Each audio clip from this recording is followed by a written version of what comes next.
Hello student, good morning and welcome to my channel Pro Education. तो आज है 11 अक्टूबर और मैं लेकर आई हूँ आज के करंट अफेयर का मोस्ट इम्पोर्टेंट क्वेश्चन, जो बहुत ही सेलेक्टिव क्वेश्चन है और आने वाले सारे एग्जाम्स के लिए मोस्ट इम्पोर्टेंट है। तो प्लीज़ मेरे वीडियो को लाइक कर दीजिएगा, शेयर कर दीजिएगा और मेरे चैनल को सब्सक्राइब कर लीजिएगा और बेल आइकन प्रेस कर लीजिएगा ताकि आने वाले वीडियो का नोटिफिकेशन आपको मिल सके। तो चलिए शुरू करते हैं आज के करंट अफेयर का फर्स्ट क्वेश्चन। आज का पहला क्वेश्चन है, वर्ल्ड बैंक ने चालू वित्त वर्ष में भारत का जीडीपी कितने प्रतिशत रहने का अनुमान लगाया है? तो इसका राइट आंसर होगा ऑप्शन ए -9.6%। तो वर्ल्ड बैंक ने वित्त वर्ष में भारत का जीडीपी दर -9.6% रहने का अनुमान लगाया है और विश्व बैंक ने इस गिरावट का कारण कोविड-19 महामारी के कारण लगे देशव्यापी लॉकडाउन से घरों और फर्मों की आय में हुए नुकसान को बताया है। तो इससे पहले विश्व बैंक ने जून में भारतीय अर्थव्यवस्था में चालू वित्त वर्ष में 3.2% तक की गिरावट का अनुमान लगाया था और इसके साथ ही विश्व बैंक ने 2021 में क्षेत्रीय विकास दर में 4.5% वृद्धि का अनुमान भी लगाया है। तो इस क्वेश्चन में बात हो रही है विश्व बैंक यानी कि वर्ल्ड बैंक की, जिसकी स्थापना हुई थी जुलाई 1944 में। मुख्यालय है वाशिंगटन डीसी, यूएसए। अध्यक्ष है डेविड मालपस और इसके सीईओ हैं अंशुला कांत। तो इस क्वेश्चन में बात हो रही है वित्त वर्ष में भारत के जीडीपी दर की।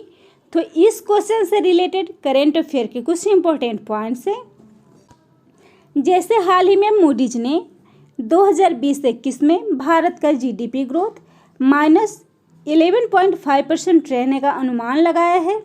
वही फीच ने -10.5% रहने का अनुमान लगाया है, जबकि गोल्डमैन सैच ने -14.8% भारत का जीडीपी रहने का अनुमान लगाया है और इंडिया रेटिंग्स ने -9% से -11.8% रहने का अनुमान लगाया है, जबकि ग्लोबल रेटिंग एजेंसी S&P ने -9% रहने का अनुमान लगाया है। फीच ने -5.5%, जबकि क्रिसिल ने -9% भारत का जीडीपी दर वित्त वर्ष में रहने का अनुमान लगाया है। नेक्स्ट क्वेश्चन है, विसर अल खशाव किस देश के प्रधानमंत्री नियुक्त हुए हैं? तो इसका राइट आंसर होगा ऑप्शन ए जॉर्डन।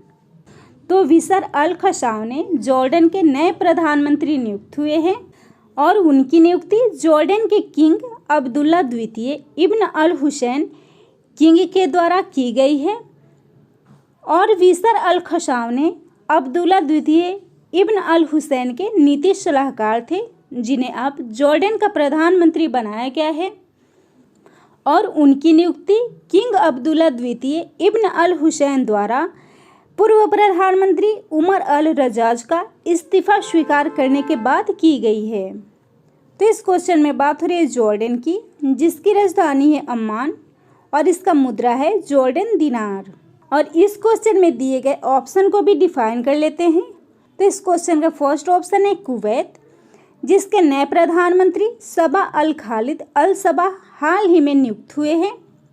पेरू के नए प्रधानमंत्री वाल्टर रोजर मार्टोस बने हैं, जबकि लेबनान के नए प्रधानमंत्री मुस्तफ़ा अदीब नियुक्त हुए हैं। नेक्स्ट क्वेश्चन है, रेलवे टिकट बुकिंग के लिए IRCTC के साथ किस ई कॉमर्स कंपनी ने साझेदारी की है? तो इसका राइट आंसर होगा ऑप्शन डी अमेजॉन। तो अमेजॉन ने IRCTC के साथ रेलवे टिकट बुकिंग के लिए साझेदारी की है। तो अमेजन इंडिया ने ग्राहकों को अमेजन पर ट्रेन टिकट बुक करने की सुविधा प्रदान करने के लिए Indian railway catering and tourism corporation यानी कि IRCTC के साथ साझेदारी की है और इस साझेदारी के साथ ई कॉमर्स कंपनी के डिजिटल पेमेंट ऐप अमेजॉन पे पर अब फ्लाइट, बस के साथ साथ ट्रेन टिकट बुक करने की भी सुविधा प्रदान की जाएगी, जो कि ग्राहकों को वन स्टॉप शॉप की सुविधा प्रदान करेगा। और इस नई पेशकश के साथ उपयोगकर्ता अमेजन ऐप पर ट्रेन की सभी क्लास की सीट और कोटा उपलब्धता की जानकारी हासिल कर सकेंगे। तो इस क्वेश्चन में बात हो रही है अमेज़ॉन की, जिसकी स्थापना हुई थी 5 जुलाई 1994 में। मुख्यालय है वाशिंगटन डीसी, संयुक्त राज्य अमेरिका, और इसके संस्थापक हैं जेफ बेजोस। नेक्स्ट क्वेश्चन है 2020 के लिए शांति नोबेल पुरस्कार किस संगठन को देने की घोषणा की गई है? तो इसका राइट आंसर होगा ऑप्शन बी, WFP। तो 2020 के इस शांति नोबेल पुरस्कार से WFP यानी कि वर्ल्ड फूड प्रोग्राम को सम्मानित किया जाएगा। और इस Nobel Prize in peace 2020 Norway Nobel समिति ने वर्ष 2020 का शांति नोबेल पुरस्कार दुनिया भर में भूखे लोगों की मदद करने वाले विश्व खाद्य कार्यक्रम यानी कि वर्ल्ड फूड प्रोग्राम को देने की घोषणा की है। तो वर्ल्ड फूड प्रोग्राम दुनिया का सबसे बड़ा मानवीय संगठन है जो भूखे लोगों को भोजन उपलब्ध कराता है और खाद्य सुरक्षा को बढ़ावा देता है। तो WFP ने वर्ष 2019 में 88 देशों में 100 मिलियन लोगों को सहायता मुहैया कराया था जो तीव्र खाद्य असुरक्षा और भूख के शिकार हुए थे। और इसी में उत्कृष्ट योगदान के लिए उसे नॉर्वे नोबेल समिति के द्वारा नोबेल पुरस्कार से सम्मानित किया जाएगा। तो वर्ल्ड फूड प्रोग्राम, जिसका मुख्यालय है रोम, इटली, और इसके प्रमुख हैं डेविड वासले। नोबेल पुरस्कार, जिसे नोबेल फाउंडेशन के द्वारा विश्व स्तर पर शांति के लिए किए गए प्रयासों के लिए दिया जाता है। नेक्स्ट क्वेश्चन है J&K यानी कि जम्मू एंड कश्मीर बैंक के CMD RK छिब्बर का कार्यकाल कितने समय के लिए बढ़ा दिया गया है? तो इसका राइट आंसर होगा ऑप्शन सी, 6 महीना। तो जम्मू और कश्मीर बैंक के CMD RK छिब्बर के कार्यकाल को 6 महीने के लिए बढ़ा दिया गया है और उनके कार्यकाल को भारतीय रिजर्व बैंक के द्वारा बढ़ाया गया है जो 10 अक्टूबर 2020 से प्रभावी होगा और अगले प्रबंध निदेशक और मुख्य कार्यकारी अधिकारी की नियुक्ति से पहले अथवा 6 महीने या जो भी पहले हो तब तक उनका कार्यकाल जारी रहेगा। तो RK छिब्बर ने जम्मू कश्मीर ग्रामीण बैंक के अध्यक्ष के रूप में भी कार्य किया है और उन्हें 1 जून 2018 को कार्यकारी अध्यक्ष के रूप में प्रोन्नत किया गया था। तो जम्मू और कश्मीर बैंक, जो कि भारत में कार्यरत निजी क्षेत्र का एक बैंक है और इस बैंक की अधिकतर शाखाएं जम्मू कश्मीर में स्थित है। इसका मुख्यालय है श्रीनगर और इसकी स्थापना हुई थी 1 अक्टूबर 1938 में और इसके चेयरमैन एंड MD यानी कि CMD हैं RK छिब्बर। नेक्स्ट क्वेश्चन है किस राज्य में सेंटर ऑफ एक्सीलेंस की स्थापना के लिए इजराइल के साथ साझेदारी की गई है? तो इसका राइट आंसर होगा ऑप्शन बी, मेघालय। तो मेघालय राज्य में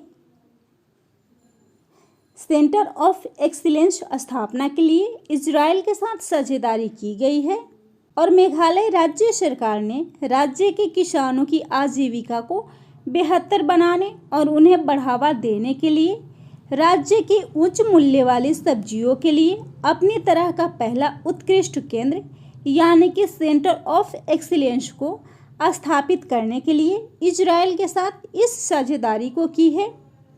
और राज्य के पूर्वी गारो हिल्स जिले के नोकरेक में खट्टे फलों जैसे महत्वपूर्ण सब्जियों, फलों और पौधों का एक जीन है जो CEO के रूप में कार्य करेगा।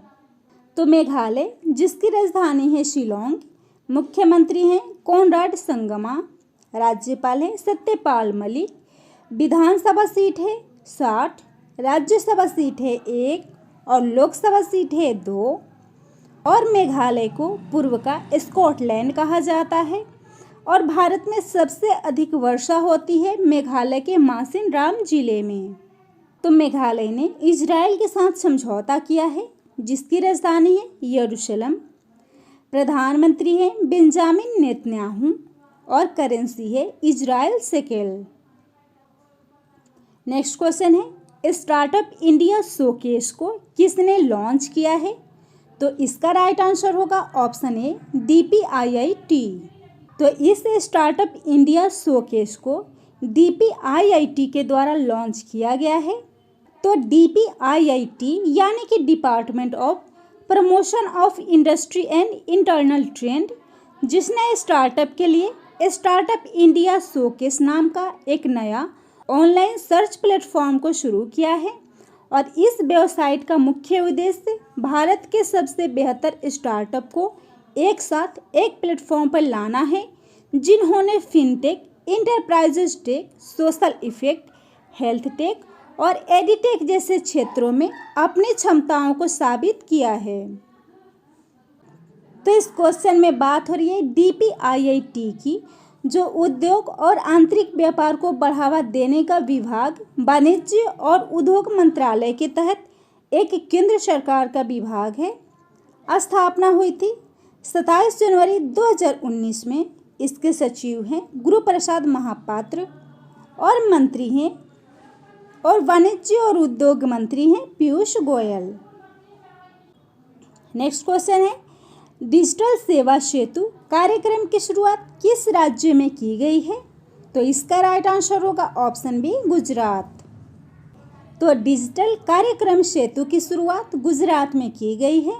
तो गुजरात सरकार ने राज्य के ग्रामीण क्षेत्रों में सार्वजनिक कल्याण करने की दिशा में प्रौद्योगिकी का अधिकतम उपयोग सुनिश्चित करने के लिए इस डिजिटल सेवा सेतु कार्यक्रम को शुरू करने की घोषणा की है। और इस कार्यक्रम की शुरुआत केंद्र की भारत नेट परियोजना के अंतर्गत की जाएगी।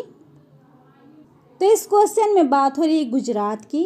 राजधानी है गांधीनगर, मुख्यमंत्री हैं विजय रूपाणी, राज्यपाल है आचार्य देवव्रत, राजभाषा है गुजराती, लोक नृत्य है डांडिया, नेशनल पार्क है गिर नेशनल पार्क, और विश्व की सबसे ऊंची मूर्ति स्टैचू ऑफ यूनिटी है, जो गुजरात में स्थित है और यह स्टैचू 182 मीटर लंबी है। तो गुजरात, जहां भारत की पहली सी प्लेन सर्विस को 31 अक्टूबर से शुरू किया जाएगा, किसान सहाय योजना को गुजरात में शुरू की गई है और नॉन कोविड-19 रोगियों की सुविधा के लिए धनवंतरी रथ मोबाइल वैन को सबसे पहले गुजरात में शुरू किया गया था। काकरापाड़ न्यूक्लियर पावर प्लांट गुजरात में स्थित है और भारत की पहली रेलवे यूनिवर्सिटी भी गुजरात के वडोदरा में स्थापित की गई थी। सोलर रूफटॉप स्थापित करने वाला देश का पहला राज्य गुजरात है और जैव विविधता पर दुनिया का पहला सम्मेलन भी गुजरात में आयोजित किया गया था। भारत की पहली शहद परीक्षण प्रयोगशाला भी गुजरात में स्थापित की गई है और हाल ही में गुजरात के 2 फ्लाईओवर का नाम बदलकर अरुण जेटली और सुषमा स्वराज के नाम पर रखा गया है और विश्व का सबसे बड़ा टॉय म्यूजियम भी गुजरात में बनाया जाएगा और गुजरात विरासत पर्यटन नीति को लागू करने वाला देश का पहला राज्य बन गया है। नेक्स्ट क्वेश्चन है, हाल ही में किस नोबेल पुरस्कार विजेता साइंटिस्ट का निधन हो गया है? तो इसका राइट आंसर होगा ऑप्शन सी मारियो मोलिना। तो हाल ही में नोबेल पुरस्कार विजेता और साइंटिस्ट मारियो मोलिना का निधन हो गया है और वे नोबेल पुरस्कार प्राप्त करने वाले एकमात्र मैक्सिकन वैज्ञानिक थे, जिनका जन्म 19 मार्च 1943 को मैक्सिको सिटी, मैक्सिको में हुआ था और उन्होंने संयुक्त राज्य अमेरिका के फ्रैंक शेरवुड रोवेल्स और नीदरलैंड्स के पॉल क्रूटजेन के साथ ओजोन परत को हुए नुकसान पर 1970 में शोध किया था, जिसके लिए उन्हें 1995 में केमिस्ट्री नोबेल पुरस्कार से सम्मानित किया गया था। तो इस क्वेश्चन में बात हो रही है प्रमुख व्यक्तियों के निधन की। तो इस क्वेश्चन में दिए गए ऑप्शन को भी डिफाइन कर लेते हैं। इसका फर्स्ट ऑप्शन है रामविलास पासवान, जो केंद्रीय उपभोक्ता कार्य, खाद्य और सार्वजनिक वितरण मंत्री थे और इनका हाल ही में निधन हो गया है। और पूर्व CBI निदेशक अश्विनी कुमार का भी हाल ही में निधन हो गया है। वे नागालैंड के पूर्व राज्यपाल और CBI के पूर्व निदेशक थे। और हाल ही में अफगानिस्तान के क्रिकेटर नजीब तारकई का भी निधन हो गया है। नेक्स्ट क्वेश्चन है, विश्व मानसिक स्वास्थ्य दिवस हाल ही में कब मनाया गया है? तो इसका राइट आंसर होगा ऑप्शन डी 10 अक्टूबर। तो विश्व मानसिक स्वास्थ्य दिवस यानी कि वर्ल्ड मेंटल हेल्थ डे को हाल ही में 10 अक्टूबर को मनाया गया है और इस दिवस को प्रत्येक वर्ष 10 अक्टूबर को अंतर्राष्ट्रीय स्तर पर मनाया जाता है और यह दिवस दुनिया भर में मानसिक स्वास्थ्य के मुद्दों के बारे में जागरूकता बढ़ाने और मानसिक स्वास्थ्य के समर्थन में प्रयासों को बढ़ावा देने के उद्देश्य से मनाया जाता है। तो world federation of mental health के द्वारा विश्व मानसिक स्वास्थ्य दिवस यानी कि वर्ल्ड मेंटल हेल्थ डे को मनाए जाने की घोषणा की गई थी और इस साल का थीम है मेंटल हेल्थ फॉर ऑल। तो इस क्वेश्चन में बात हो रही है इम्पोर्टेंट डेज की। तो इस क्वेश्चन से जुड़े करेंट अफेयर के कुछ इम्पोर्टेंट पॉइंट्स है, जैसे हाल ही में अक्टूबर में मनाए गए जितने भी इम्पोर्टेंट डेज है उन्हें भी डिफाइन कर लेते हैं। जिसमें पहला है 1 अक्टूबर, उस दिन वृद्ध व्यक्तियों का अंतर्राष्ट्रीय दिवस मनाया जाता है। 2 अक्टूबर को महात्मा गांधी जी की जयंती पे अंतर्राष्ट्रीय अहिंसा दिवस मनाया जाता है। 5 अक्टूबर को वर्ल्ड हैबिटेट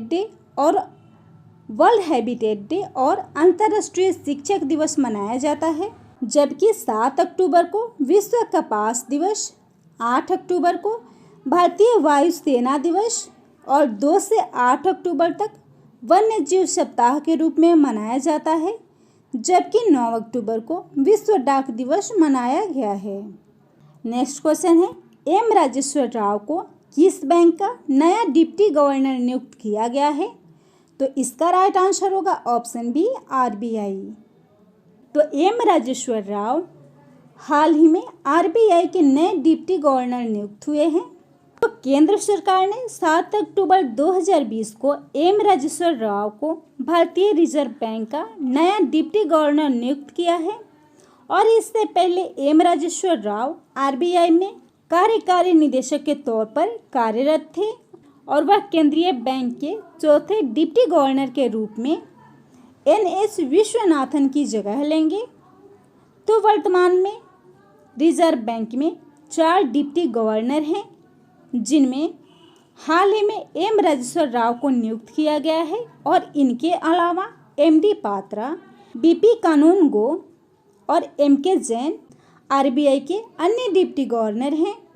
तो इस क्वेश्चन में बात हो रही है आरबीआई यानी कि रिजर्व बैंक ऑफ इंडिया की, जो भारत का एक केंद्रीय बैंक है और सभी बैंकों का संचालन करती है।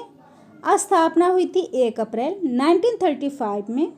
मुख्यालय है मुंबई, महाराष्ट्र और इसके गवर्नर है शक्तिकांत दास, जो आरबीआई के 25वें गवर्नर हैं और इसके पहले गवर्नर थे ओसबोर्न स्मिथ और भारत के पूर्व प्रधानमंत्री मनमोहन सिंह आरबीआई के 15वें गवर्नर थे और आरबीआई के 24वें गवर्नर थे उर्जित पटेल।